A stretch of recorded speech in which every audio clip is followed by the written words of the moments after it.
নিয়ে যেতে পারে।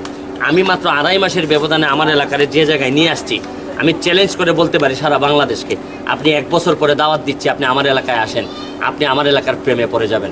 আমার প্রেমে পড়বেন কিনা জানি না, হয়তো অনেকেই আছে আমাকে শত্রু মনে করে আমার এলাকায় যাবেন, কিন্তু তাও আমি হয়তো আপনাদের মনে কখনো উঠতে পারবো না কিছু মানুষের, তবে আমার কাজকর্ম কোনোদিন আপনি ঠেকায় রাখতে পারবেন না, আপনি আমার কাজকর্মের প্রেমে পড়বেনই পড়বেন। আমি ব্যক্তিগতভাবে বিশ্বাস করি, যারা চুরি করার ইচ্ছা থাকে তাদের প্রথম কাজ হচ্ছে গিয়ে লুকাই ফেলা। আপনি তথ্য দিবেন না, তথ্য লুকায় কখন? তথ্য লুকায় হচ্ছে গিয়ে প্রথমে হচ্ছে গিয়ে মানুষের কোনো ধান্দা করার চান্স বা ইচ্ছা থাকলেই।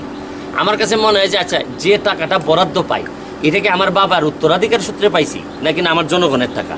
তো জনগণের টাকা যদি হয়, জানার অধিকার তো জনগণের। এটা যদি আমার বাবা উইল করে রেখে যাইতেন টাকাটা, তাহলে না আমি বললাম না কাউরে, এটা আমার টাকা, আমি লুকিয়ে রাখলাম।